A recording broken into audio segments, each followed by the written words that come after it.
Hello दोस्तों, मेरा नाम है आरती और आप मेरे साथ बने हुए हैं ज़ीरो सब्सक्राइबर चैनल पर, जिसमें आप सभी का बहुत बहुत स्वागत है। तो आइए आज की कहानी को शुरू करते हैं। एक गांव में एक बहुत ही ज्ञानी पंडित रहता था।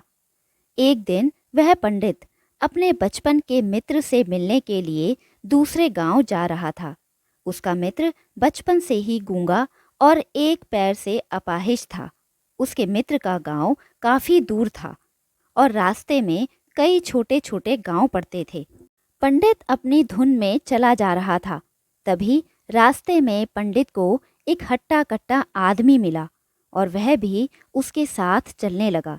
पंडित ने मन में सोचा, चलो अच्छा हुआ, साथ साथ चलने से सफ़र आराम से कट जाएगा।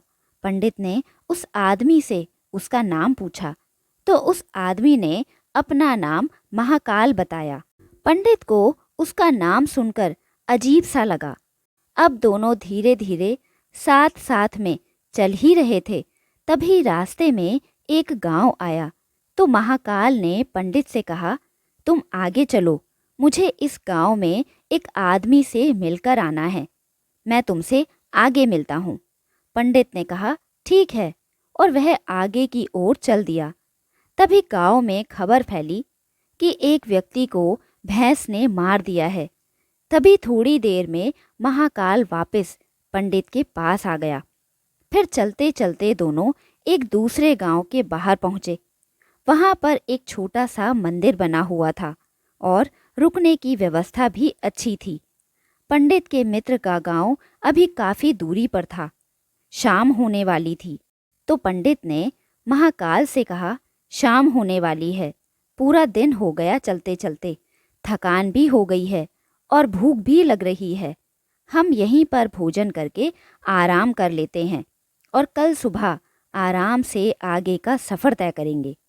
महाकाल ने कहा, ठीक है, मुझे इस गांव में एक आदमी से कुछ ज़रूरी बात करके आनी है। तुम खाना खाकर आराम करो, मैं बाद में आकर खाना खा लूँगा। ऐसा कहकर वह वहाँ से चला गया। लेकिन उसके जाते ही कुछ देर बाद उस गांव में धुआं उठता हुआ दिखाई दिया और थोड़ी ही देर में पूरे गांव में आग लग गई। अब पंडित ने मन में सोचा कि ये महाकाल जहाँ भी जाता है वहाँ किसी ना किसी तरह का नुकसान ज़रूर होता है, कुछ तो गड़बड़ है। लेकिन पंडित ने रात में महाकाल से इसके बारे में कुछ भी नहीं कहा। सुबह दोनों ने फिर से सफ़र की शुरुआत की। थोड़ा आगे चले और एक गांव फिर आया तो महाकाल ने पंडित से कहा, तुम आगे चलो, मैं कुछ देर में तुमसे आगे मिलता हूँ।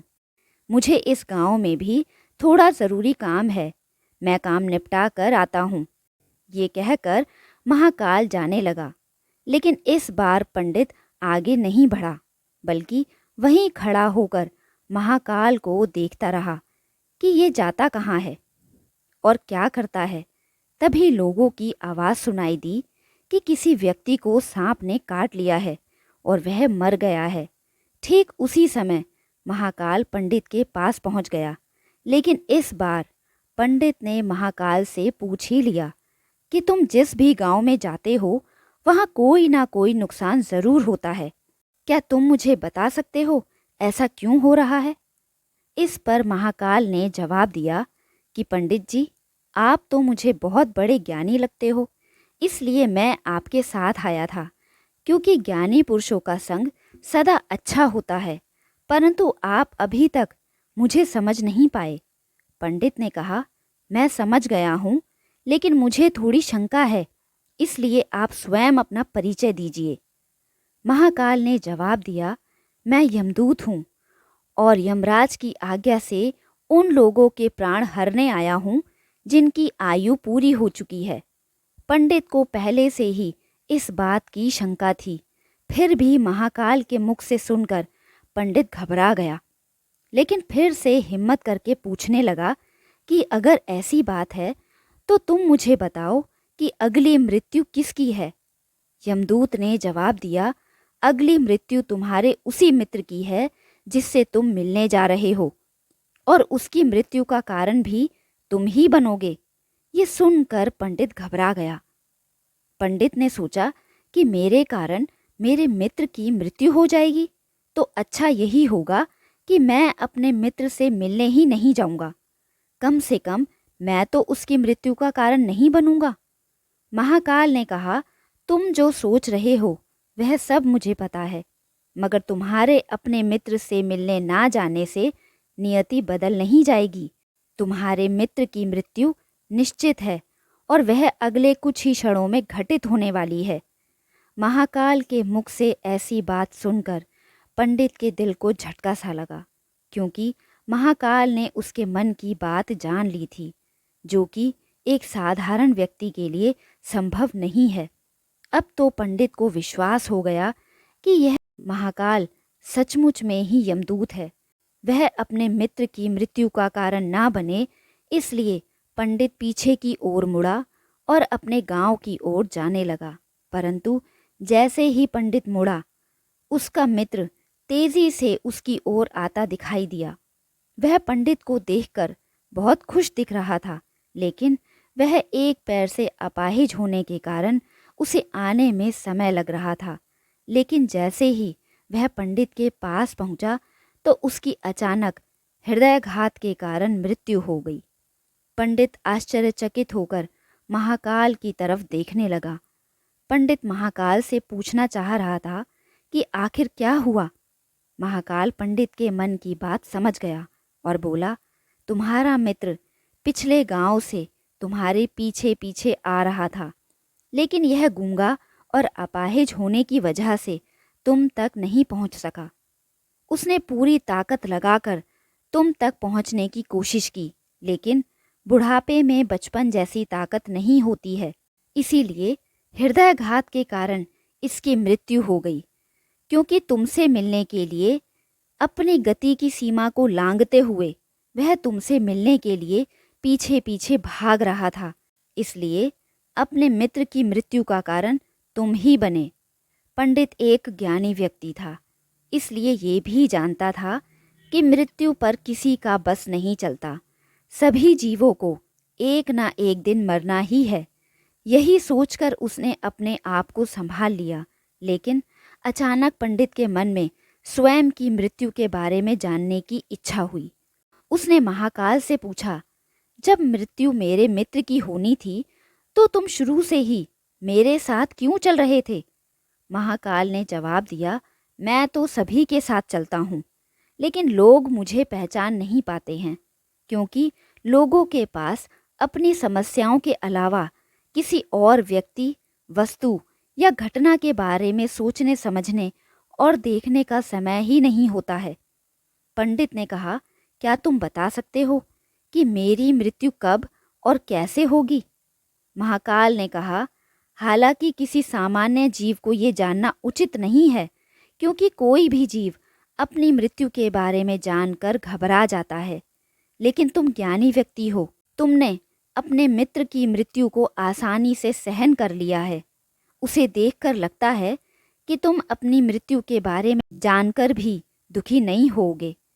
इसलिए मैं तुम्हें बता देता हूँ कि तुम्हारी मृत्यु आज से ठीक 6 महीने बाद आज के ही दिन किसी दूसरे राज्य में फांसी लगने से होगी।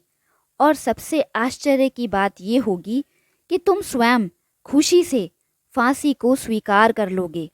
इतना कहकर महाकाल जाने लगा, क्योंकि महाकाल का पंडित के साथ चलते रहने का अब कोई कारण नहीं था। पंडित भी अपने मित्र का क्रियाक्रम करके अपने गांव चला गया। लेकिन कोई व्यक्ति कितना भी ज्ञानी क्यों ना हो, अपनी मृत्यु की बात सुनकर तो घबरा ही जाता है और मृत्यु से बचने के लिए कुछ ना कुछ करता ही है। सो पंडित ने भी किया।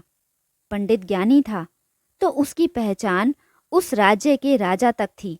उस पंडित ने सोचा कि राजा के पास तो कई ज्ञानी मंत्री हैं, वह मेरी मृत्यु से संबंधित समस्या का कोई ना कोई समाधान निकाल ही लेंगे। पंडित ये सोचते हुए राज दरबार में पहुंच जाता है और उसने वहां जाकर राजा को सारी बात सुनाई। राजा ने ये बात अपने मंत्रियों को बताई और उनसे सलाह मांगी।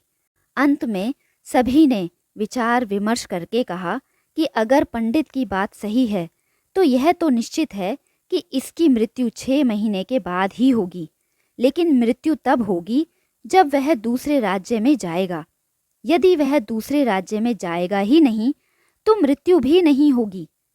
मंत्रियों की ये सलाह राजा को भी ठीक लगी। बहुत सोच समझकर राजा ने पंडित के रहने की व्यवस्था अपने महल में करवा दी और राजा के आदेश के बिना उस पंडित से किसी को भी मिलने नहीं दिया जाता था। पंडित भी डर के कारण कहीं पर भी आता जाता नहीं था। अब धीरे धीरे पंडित की मृत्यु का समय भी पास आने लगा और वह दिन भी आ गया जिस दिन पंडित की मृत्यु होने वाली थी। पंडित अपनी मृत्यु को लेकर बहुत ही घबराया हुआ था, इसलिए उस दिन वह डर के मारे जल्दी सो गया ताकि जल्दी से वह रात बीत जाए और अगला दिन आ जाए तो मृत्यु टल सके। लेकिन पंडित को नींद में चलने की बीमारी थी और इस बीमारी के बारे में वह खुद भी नहीं जानता था, इसलिए राजा के किसी वैद्य को बताने का तो प्रश्न ही नहीं उठता। उसी रात पंडित को नींद में चलने का दौरा पड़ा। वह उठा और महल से निकलकर घोड़ों के अस्तबल में गया। पंडित राजा का खास मेहमान था। पहरेदारों ने भी उसे नहीं रोका और ना ही किसी ने पूछताछ की। अस्तबल में पहुंचकर वह सबसे तेज दौड़ने वाले घोड़े पर सवार होकर नींद में ही राज्य की सीमा के बाहर दूसरे राज्य में चला गया। वहां जाकर दूसरे राजा के राजमहल में पहुंच गया और उस महल के पहरेदारों ने भी उसे नहीं रोका और ना ही कोई पूछताछ की, क्योंकि पहरेदार भी नींद में थे और वह पंडित सीधा राजा के शयन कक्ष में जा पहुंचा। वहां राजा और रानी सो रहे थे। पंडित वहां जाकर उनके साथ सो गया। सुबह हुई तो राजा ने पंडित को रानी की बगल में सोया हुआ देखा, जिससे राजा बहुत ही क्रोधित हुआ और पंडित को पहरेदारों ने पकड़ लिया। अब पंडित को कुछ समझ में नहीं आ रहा था कि आखिर दूसरे राज्य में और राजा के शयन कक्ष में वह कैसे पहुंच गया। अब राजा ने पंडित को दरबार में हाजिर करने का हुक्म दिया। कुछ देर बाद पंडित को लाया गया और पंडित को देखकर राजा ने तुरंत क्रोधित होकर पंडित को फांसी पर चढ़ा देने का आदेश दे दिया। फांसी की सज़ा सुनकर पंडित घबरा गया। फिर भी थोड़ी हिम्मत करके राजा से कहा कि मैं ये नहीं जानता हूँ कि मैं राजमहल में कैसे पहुँचा और आपके शयन कक्ष में कैसे आया और आपके पहरेदारों ने मुझे क्यों नहीं रोका, लेकिन मैं इतना जानता हूँ कि आज मेरी मृत्यु होनी थी और अब सच में होने जा रही है। राजा को ये बात थोड़ी सी अटपटी लगी। राजा ने पूछा, तुम्हें कैसे पता कि आज तुम्हारी मृत्यु होने वाली है? तुम कहना क्या चाहते हो? राजा के ऐसा कहने पर पंडित ने महाकाल से मिलने की सारी घटना सुना दी और कहा, राजन, मेरा क्या, किसी भी सामान्य व्यक्ति में इतना साहस नहीं है कि वह आपके शयन कक्ष में आपकी उपस्थिति में रानी के पास चला जाए और सो जाए। राजा को पंडित की बात पर थोड़ा सा यकीन तो हुआ, परंतु राजा ने सोचा कि यह मौत से बचने के लिए महाकाल और अपनी मौत की कहानी बना रहा है। इसलिए राजा ने पंडित से कहा, यदि तुम्हारी ये बात सत्य है और आज तुम्हारी मृत्यु का दिन है जैसा कि तुम्हें महाकाल ने कहा था, तो तुम्हारी मृत्यु का कारण मैं नहीं बनूंगा, और यह बात झूठी निकली तो निश्चित ही आज तुम्हारी मौत का दिन होगा। क्योंकि पड़ोसी राज्य का राजा उसका मित्र था, उसने तुरंत सैनिकों के हाथ उस राजा को संदेशा भेजा और पंडित की बात की सत्यता का प्रमाण मांगा। भेजे गए सैनिक वापस लौट आए और उन्होंने कहा, महाराज, पंडित जो कह रहा है वह बिल्कुल सत्य है। दूसरे राज्य के राजा ने पंडित को रहने के लिए अपने ही महल में व्यवस्था कर रखी थी और पिछले 6 महीनों से पंडित राजा का मेहमान था। कल राजा इससे अंतिम बार मिले थे। इसके बाद इस राज्य में ये कैसे पहुंचा, इसकी जानकारी किसी को नहीं है। उस राज्य के राजा के अनुसार पंडित को फांसी की सज़ा देना ठीक नहीं है, लेकिन राजा के लिए एक नई समस्या आ गई। क्योंकि उसने बिना कुछ जाने ही पंडित को फांसी की सज़ा सुना दी थी। अगर फांसी नहीं दी जाए तो राजा के कथन का अपमान हो जाएगा, और अगर राजा के द्वारा दी गई सज़ा का मान रखा जाए तो पंडित की बिना वजह ही मृत्यु हो जाएगी। राजा ने अपने मंत्रियों से इस बारे में सलाह ली। मंत्रियों ने सुझाव दिया कि महाराज, पंडित को एक कच्चे सूत से फांसी लगवा दो। इससे आपके कथन का मान भी रह जाएगा और पंडित को भी फांसी नहीं लगेगी और इसके प्राण भी बच जाएंगे। राजा को ये सुझाव अच्छा लगा। अब पंडित के लिए सूत के कच्चे धागे का फांसी का फंदा बनाकर पंडित को फांसी पर चढ़ाया जाने लगा। सभी खुश थे कि ना तो पंडित मरेगा और ना ही राजा का वचन झूठा होगा। पंडित ने भी सोचा कि सूत के धागे से उसकी मृत्यु नहीं होगी। वह खुशी खुशी फांसी पर चढ़ने को तैयार था, जैसा कि महाकाल ने उससे कहा था। लेकिन जैसे ही पंडित को फांसी दी गई, सूत का धागा तो टूट गया, लेकिन टूटने से पहले उसने अपना काम कर दिया था। पंडित के गले की नसें सूत के धागे से कट चुकी थीं और पंडित जमीन पर तड़प रहा था, और देखते ही देखते पंडित की मौत हो गई। पंडित को मरते देख सभी आश्चर्यचकित हो गए। किसी को विश्वास ही नहीं हो रहा था कि इस धागे से किसी की मौत भी हो सकती है। लेकिन नियति ने अपना काम कर दिया। कहते हैं ना, जो होना है वह होकर ही रहता है। भाग्य का लिखा कभी नहीं मिटता। दोस्तों, ये कहानी यहीं ख़त्म होती है। आई होप आपको ये कहानी अच्छी लगी होगी। अच्छी लगे तो लाइक, शेयर और सब्सक्राइब ज़रूर करिएगा। अपना कीमती समय हमें देने के लिए दिल से धन्यवाद। मिलते हैं ऐसी एक कहानी के साथ। तब तक के लिए नमस्कार।